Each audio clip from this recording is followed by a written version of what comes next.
Hello everyone. तो चलिए आज हम बात करेंगे एनसीईआरटी क्लास 11 का जो चैप्टर है स्ट्रेट लाइंस, इसका थोड़ा इंट्रोडक्शन देखेंगे। ठीक है, तो स्ट्रेट लाइंस जो टॉपिक है आपका क्लास 11 का काफ़ी इम्पोर्टेंट टॉपिक है। तो सबसे पहले क्लास 10 में भी हम लोग पढ़ चुके हैं कोऑर्डिनेट ज्योमेट्री में लाइन से related distance between two points, section formula, area of triangle, जो कि क्लास 10 में डिलीट हो गया था, बट यहाँ पर वो स्ट्रेट लाइंस में वो सारा का सारा चीज़ मेंशन है। तो सबसे पहले समझते हैं कि स्ट्रेट लाइन कहते हैं किसको। ठीक है, डेफिनेशन के तौर पर अगर देखा जाए, ठीक है, स्ट्रेट लाइन का the shortest distance between to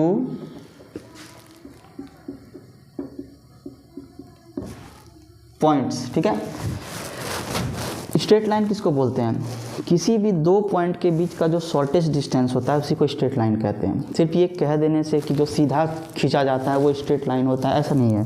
ठीक है, फॉर एग्जांपल मान लीजिए कि एक पॉइंट है ए और एक पॉइंट है बी। इस पॉइंट से इस पॉइंट पर ऐसे भी जाया जा सकता है, ऐसे भी जाया जा सकता है, ऐसे घूम कर भी जाया जा सकता है, ऐसे घूम कर भी जा सकता है, लेकिन इस पॉइंट से इस पॉइंट तक जाने का जो सबसे शॉर्टेस्ट डिस्टेंस होता है, ये जो शॉर्टेस्ट डिस्टेंस है उसी को हम लोग लाइन बोलते हैं। ठीक है, तो स्ट्रेट लाइन में the shortest distance between two points is known as straight line. ठीक है, तो हम लोग बिल्कुल बेसिक से स्टार्ट करते हैं। ठीक है, चलिए मान लेते हैं कि कोई एक पॉइंट है ए और कोई एक पॉइंट है बी। इस पॉइंट का कोऑर्डिनेट है x1 y1 और इसका कोऑर्डिनेट है आपका x2 और y2। तो अगर इस दो पॉइंट को मिलाने वाला जो ये लाइन है ये स्ट्रेट लाइन हो गया।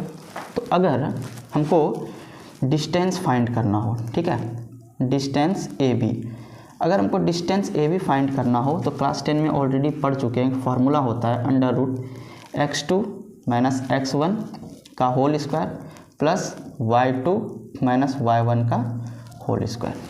ओके, आगे बढ़ते हैं। अगर इस दो पॉइंट ए और बी के बीच मान लीजिए कोई एक पॉइंट P ऐसा हो जो इस पॉइंट ए और बी यानी कि इस लाइन को M1 और M2, ठीक है, M1 और M2 रेशियो में डिवाइड करता हो, तो इस कंडीशन में अगर पूछा जाए कि बताइए P का कोऑर्डिनेट क्या होगा। ओके, तो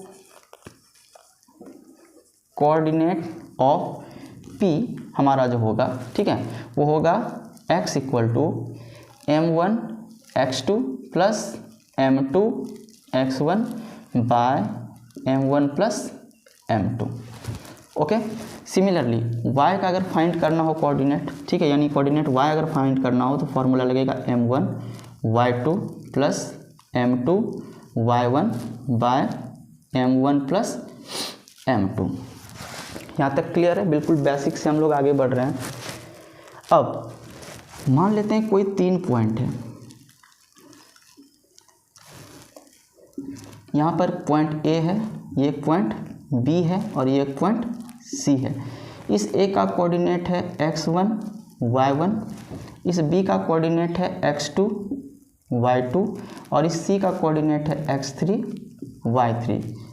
ओके, इस कंडीशन में अगर आप ध्यान से देखिए तो ये तीनों कोऑर्डिनेट, जब ये तीनों लाइन आपस में मिलता है तो एक ट्रायंगल बनता है। उस कंडीशन में एरिया ऑफ ट्रायंगल ABC जो होता है वो होता है हाफ इंटू मॉड्यूलस। अब देखिए यहाँ पर मॉड्यूलस क्यों लगाया जा रहा है? कारण ये है कि किसी भी चीज़ का जो एरिया होता है वो कभी भी नेगेटिव नहीं होता है, इसलिए यहाँ पे मॉड्यूलस साइन लगाया गया। तो फॉर्मूला होता है area of triangle ABC half into x1 y2 minus y3 plus x2 y3 minus y1 plus x3 y1 minus y2 और फिर ये मॉड्यूलस कवर। अब ये जो एरिया ऑफ ट्रायंगल था ये क्लास 10 में ये जो है ये वाला जो आपका टॉपिक है ये डिलीटेड था, बट क्लास 11 में ये मेंशन है।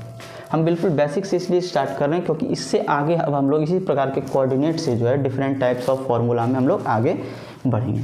ठीक है, अब बिल्कुल समझते जाइए।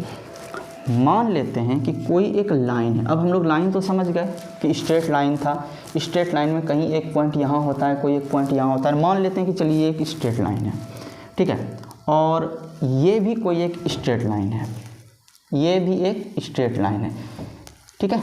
इस स्ट्रेट लाइन का नाम हम लोग L1 रख देते हैं और इस स्ट्रेट लाइन का नाम हम लोग L2 रख देते हैं। ओके, ध्यान से देखिए,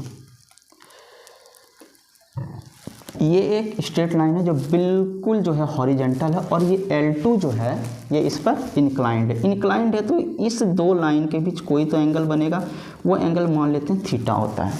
वो एंगल क्या होता है? थीटा।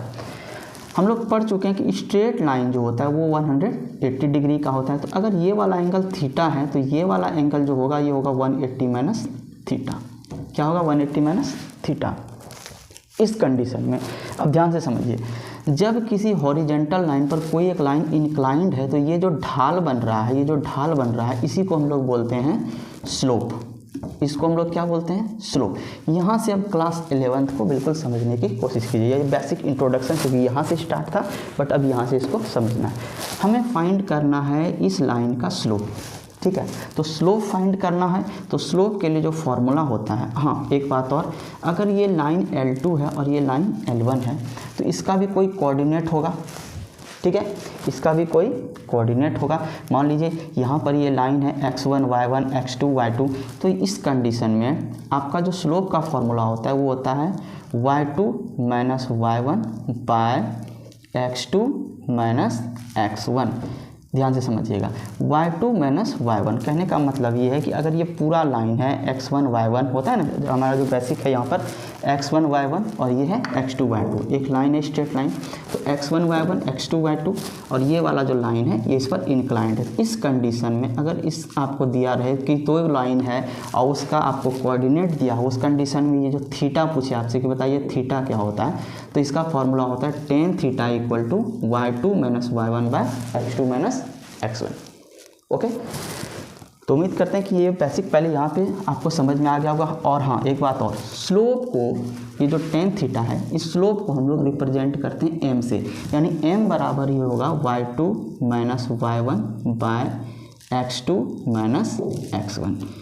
tan थीटा का फॉर्मूला होता है y2 minus y1 by x2 minus x1 और ये tan थीटा ही जो होता है स्लोप होता है और इसी को हम लोग जो डिनोट करते हैं वो m से डिनोट करते हैं। ओके।